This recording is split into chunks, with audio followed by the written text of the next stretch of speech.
Shalom, saudara-saudari terkasih, sidang jemaat yang diberkati Tuhan. Saudaraku, kali ini kita akan belajar dari satu ayat yang tertulis dalam Lukas 10 ayat yang ke-19. Nah, kita akan mempelajari tentang makna dari dua kata yang diterjemahkan dalam Alkitab LAI kita dengan kuasa. Di situ ada dua kata kuasa. Tapi ada baiknya kita membaca mulai ayat 17 supaya ada background dari ayat 19 ini. Saya bacakan mulai ayat 17 dari Lukas pasal yang ke-10. Kemudian ke-70 murid itu kembali dengan gembira dan berkata, Tuhan, juga setan-setan takluk kepada kami demi nama-Mu. Jadi ini adalah kelanjutan dari pengutusan yang Tuhan Yesus lakukan sebelumnya. Jadi kalau sudah baca di pasal 10 ayat yang pertama, di situ Tuhan Yesus menunjuk 70 murid, ya 70 murid, jadi di bawah 12 itu ada 70 murid, dan mengutus mereka berdua-dua untuk mendahului dia di setiap kota dan tempat yang hendak dikunjungi oleh Tuhan untuk dilayani. Nah, kalau kita lihat, saudaraku, perintahnya adalah ya beritakan Injil, sembuhkan orang sakit yang ada di situ, dan katakan bahwa kerajaan Allah sudah dekat padamu. Kira-kira itu, saudara bisa baca di dalam pasal 10 ayat 1 sampai ayat yang ke-12. Nah, sekarang setelah mereka melaksanakan tugas, mereka kembali memberikan laporan kepada Tuhan Yesus. Nah, inilah laporannya. Mereka berkata dengan sangat gembira, senang sekali ya, Tuhan, juga setan-setan takluk kepada kami demi nama-Mu. Saudara, kita harus mengetahui bahwa setan itu takluk demi nama Tuhan Yesus. Kita harus tahu itu. Karena di dalam nama Tuhan Yesus ada kuasa Roh Kudus yang menyertai, yang membuat setan-setan itu takluk kepada kita yang percaya dan memiliki akan nama di atas segala nama itu. Nah, tentunya ini menerbitkan kegembiraan, saudara. Mereka mungkin merasa, aku ini siapa Tuhan? Ya, tapi ketika aku berhadapan dengan orang yang dirasuk setan dan aku berkata di dalam nama Yesus, setan engkau keluar, maka setan itu pun takluk di dalam nama Tuhan Yesus. Ayat 18, lalu kata Yesus kepada mereka, aku melihat iblis jatuh seperti kilat dari langit. Jadi penglihatan yang dilihat oleh Tuhan Yesus ketika dia mendengar akan laporan dari 70 muridnya itu adalah jatuhnya iblis seperti kilat dari langit. Saudara, ketika kita mengusir setan dengan kuasa roh di dalam nama Yesus, maka sesungguhnya kerajaan Allah sudah datang. Ya. Nah, kalau kerajaan Allah itu telah datang, maka kerajaan kegelapan itu menyingkir atau disingkirkan. Nah, itu digambarkan dengan jatuhnya iblis seperti kilat dari langit. Jadi ini pekerjaan yang merupakan tugas wajib bagi umat Tuhan. Baik di dalam doa, di dalam pelayanan, kita menghadirkan kerajaan Allah, dan itu dengan mengusir roh-roh jahat kuasa setan di dalam nama Yesus. Nah, kemudian di ayat 19, ini yang saya ingin bahas, saudaraku, yaitu tentang dua kata kuasa yang muncul dalam satu ayat ini. Maknanya apa? Sesungguhnya, kata Tuhan Yesus ya, aku telah memberikan kuasa, power, kepada kamu untuk menginjak ular dan kalajengking. Itu yang pertama, kuasa.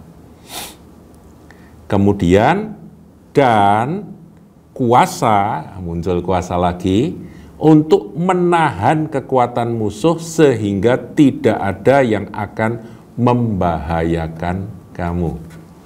Saudara, kalau kita meneliti dalam bahasa aslinya, bahasa Yunani, ya kitab suci kita ini kan Perjanjian Baru ditulis dalam bahasa Yunani, Maka kata kuasa yang muncul di ayat 19 ini, ada dua ya, ini ternyata dipakai istilah yang berbeda. Yang pertama, kuasa yang pertama untuk menginjak ular dan kalajengking, itu dipakai kata exousia. Exousia. Nah, kalau saudara dalami kata exousia itu lebih mengarah kepada kuasa otoritas. Jadi kuasa otoritas itu tidak membutuhkan tenaga, tidak membutuhkan akan kekuatan yang harus kita kerahkan, bukan. Tetapi cukup dengan kita berkata, perkataan kita itu punya otoritas, punya wibawa yang harus dituruti oleh iblis, oleh setan. Itu exousia, saudaraku. Nah, di sini Tuhan berkata, sesungguhnya aku telah memberikan exousia kepada kamu untuk menginjak ular dan kalajengking. Nah, ular di sini tentunya bukan ular kobra atau ular belang atau ular apa yang physically, bukan, tapi ular ini adalah gambaran dari iblis. Ingat akan peristiwa di Taman Eden, ular itu gambaran dari setan yang membujuk Hawa, menjatuhkan Hawa ke dalam dosa untuk makan buah terlarang itu. Nah, saudara,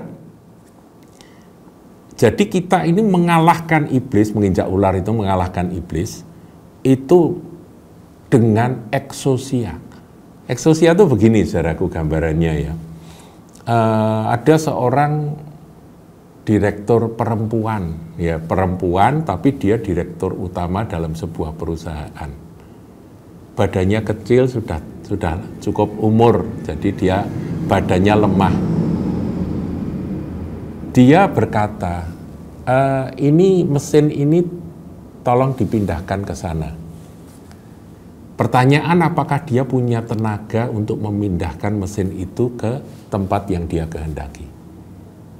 Mesin itu berat, saudaraku. Tapi dengan perkataannya itu, maka mesin itu pindah beneran. Karena apa? Karena anak buahnya yang bekerja memindahkan akan mesin tersebut menurut apa yang dia perintahkan. Itulah otoritas.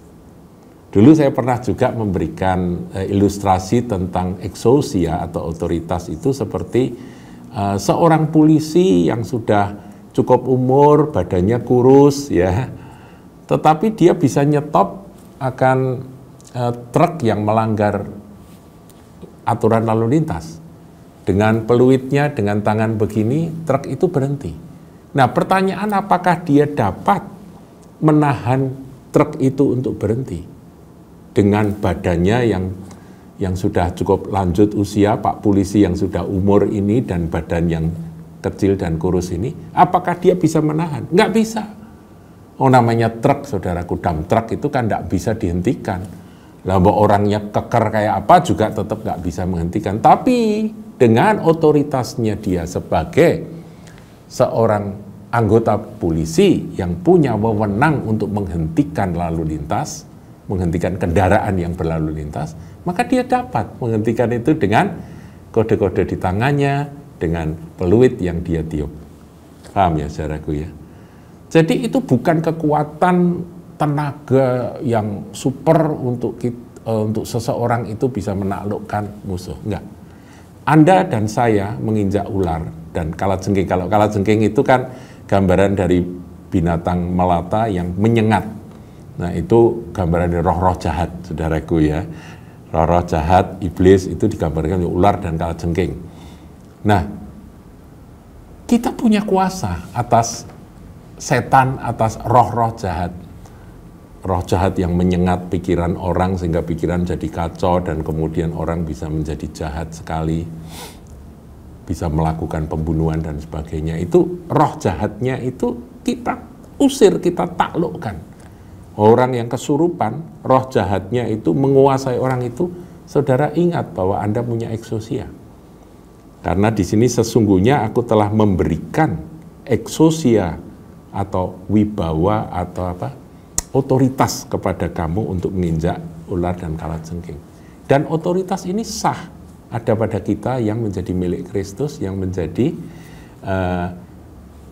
milik kepunyaan Tuhan Yesus yang sudah ditebus, anak-anak Tuhan. Kita ini kan diberi kuasa untuk menjadi anak-anak Allah ketika kita menerima Yesus sebagai Tuhan dan Juru Selamat. Sebagai anak Allah, itu kita ini punya kuasa.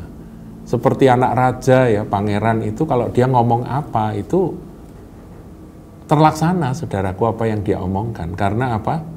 Karena dia punya wibawa, punya otoritas sebagai anak-anak raja, pangeran-pangeran. Ngerti ya? Nah, itu pengertian pertama. Sementara pengertian yang kedua, dan kuasa yang kedua ini dipakai kata dunamis. Dunamis. Nah, saya tahu bahwa pengertian dunamis ini luas, tapi saya ingin membatasi dalam ayat ini, kita coba tafsirkan untuk menjadi berkat bagi kita yang merenungkan firman Tuhan hari ini, saudaraku. Dan dunamis untuk menahan kekuatan musuh. Jadi, musuh itu bisa menyerang dan bisa mencelakakan kita. Ngerti ya, saudaraku ya? Musuh itu bisa memukul. Kalau kita lengah, kita bisa dipukul dari belakang begitu. Tetapi Tuhan menjamin bahwa selain otoritas yang bisa kita ucapkan melalui perkataan kita, tunduk di dalam nama Yesus, dan iblis harus tunduk, setan harus tunduk, roh-roh jahat harus nurut, maka ini adalah serangan-serangan setan yang mana Tuhan menjamin kita dapat menahan kekuatan musuh itu. Jadi kalau saya mau pakai ilustrasi, Tuhan juga membekali kita dengan ilmu kebal, tanda kutip, saudaraku, terhadap serangan iblis. Banyak orang takut, dan ada juga yang terlalu membesar-besarkan iblis dengan berkata, hati-hati loh dengan iblis. Iblis itu punya kuasa untuk menjatuhkan, untuk menyerang, untuk mencelakakan engkau. Benar, kita harus waspada, kita nggak boleh memandang remeh dari kuasa setan. Itu saya setuju. Tetapi kalau kita merenungkan akan perkataan Tuhan ini, siapa lawan kita? Siapa iblis yang mau mencelakakan kita itu? Apakah dia dapat mencelakakan kita? Oh iya, kita lemah, kita manusia, kita mudah dikalahkan. Tetapi Tuhan mengaruniakan kepada kita anak-anaknya yang percaya tentunya ya, yang mengerti akan firman ini. Sebab iman itu kan timbul dari pendengaran firman. Saudara hari ini mendengarkan firman. Saya punya dunamis untuk menahan kekuatan musuh. Nah, kalau yang ini, kekuatan musuh yang mau mencelakakan kita, tadi kan saya beri ilustrasi, Pak Polisi cukup menghentikan dengan perkataan otoritas atau eksosia. Maka dump truk yang melaju itu pun berhenti. Tapi ketika ada dump truk yang mau mencelakakan kita, nabrak kita sebelum kita mengucapkan perkataan eksosia itu, maka ada jaminan yang kedua. Engkau punya dunamis. Dunamis itu kuasa, kekuatan, power, strength yang ekstra, yang bukan dari manusiawi kita. Itu seperti Superman, saudara bisa stop dan berhentilah akan dump truck itu yang tadi dikatakan tidak mungkin itu jadi mungkin. Itulah kuasa Roh Kudus yang Tuhan karuniakan. Sebab itu di dalam Kisah Para Rasul 1 ayat 8 Tuhan memakai kata ini, dunamis. Sebab dunamis itu akar kata dari dinamit, saudaraku, yang bisa meledakkan gunung batu pecah karena kekuatannya dahsyat. Jadi betul-betul kekuatan, power dalam pengertian strength, bukan sekedar otoritas. Kalau otoritas itu kan masalah orang takut gitu ya kan, orang takut karena dia punya kuasa, punya kekuasaan. Tapi ini punya kekuatan, dan Tuhan menjamin menahan kekuatan musuh sehingga tidak ada yang akan membahayakan kamu. Jadi yang mestinya membahayakan Tuhan menjamin. Itulah perlindungan dari Tuhan. Saya pernah mendengar akan sebuah kesaksian bahwa ada seorang hamba Tuhan sedang berkhotbah, kemudian ada seorang dukun yang dia sesumbar kepada murid-muridnya, itu pendeta mau aku serang dan aku mau jatuhkan. dan kemudian dia ikut di dalam ibadah dan dia melepaskan akan mantranya, melepaskan akan kuasa setan, kuasa roh jahat untuk menyerang akan hamba Tuhan. Tapi hamba Tuhan ini adalah hamba Tuhan yang beriman. Dia tidak tahu bahwa ada serangan, sehingga dia tidak mengatakan, iblis keluar, enggak sampai pakai gitu, saudaraku. Dia cukup berkhotbah seperti biasa karena dia pemberita Injil. Tiba-tiba si dukun, ya, orang yang mau mencelakakan hamba Tuhan dengan ilmu gelapnya itu, ilmu jahatnya itu, ilmu hitam itu, saudaraku, tiba-tiba dia berteriak, dia muntah darah, saudara. Dan ketika dilayani, dia mengaku bahwa sebetulnya aku ingin mencelakakan Pak Pendeta. Dan akhirnya dia bertobat. Kisah ini nyata, saudaraku, saya mendengar kesaksian ini dan saya tahu bahwa itu adalah dunamis yang Tuhan berikan kepada hamba-hambanya untuk menahan kekuatan musuh sehingga tidak ada yang akan membahayakan kamu. Jadi saudaraku, lengkap pemberian Tuhan, lengkap akan karunia Tuhan. Satu sisi kita diberi akan otoritas atau ekousia, tapi kita juga dijagai dengan dunamis, yaitu kuasa Roh Kudus. Haleluya. Tuhan Yesus memberkati.